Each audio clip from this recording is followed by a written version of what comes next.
Hi, this is Sanaa, your host for ITGD Cricket Shows. The sensational second test came to an end at Lord's after a dramatic day 5. While Australia secured their second successive win in the ongoing Ashes series, England's new Bazball strategy, which was going to plan, has turned upside down after meeting its ultimate challenge, the WTC champions, in Ashes 2023. The highly anticipated Ashes series was set to be a clash of strategies. England, under the leadership of captain Ben Stokes and coach Brendan McCullum, known as Bud, had seen a remarkable turnaround after the implementation of Bazball. Winning 11 of their last 13 tests, England remained undefeated in test series for over a year, always chasing a win, even if it meant risking defeat. The stage was set for a blockbuster showdown, as England's flamboyant Bazballs faced the invincible World Test champions, Australia, in one of the most hyped Ashes series in recent history. However, just 10 days into the Ashes series, the Bazball revolution of Stokes and McCullum did not produce the results it was hyped to.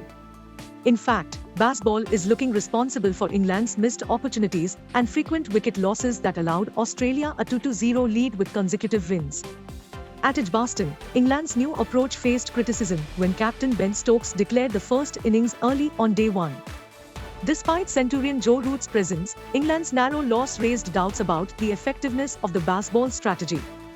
Mitchell Johnson highlighted the excitement Bazball brought to the game, but also pointed out how it benefited the opposition. He called it brain-fade ball, warning about the challenges it poses to teams with good bowling attacks.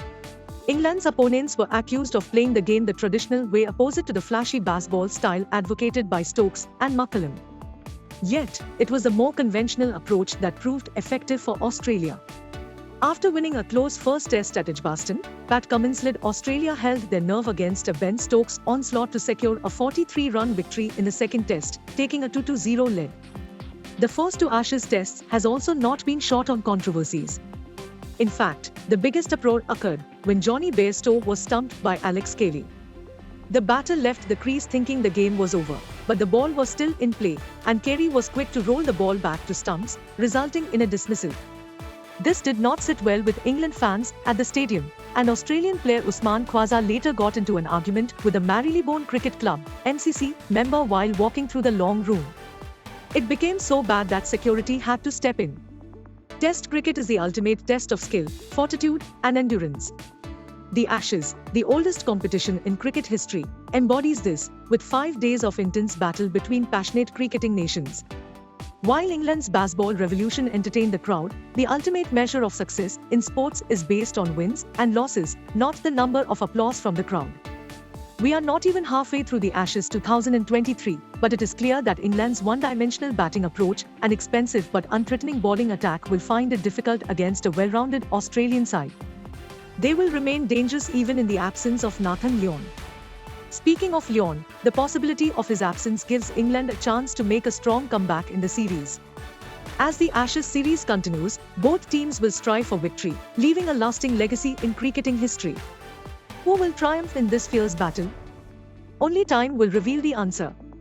Bazball perfectly encapsulates how professional cricket's soul is rapidly being transformed. And no one is saying that England should abandon their aggressive approach entirely. After all, it is by playing that style of cricket that England has been able to completely reverse their test fortunes. At the same time, they must take a step back and assess where their no-holds-barred attitude is leading them.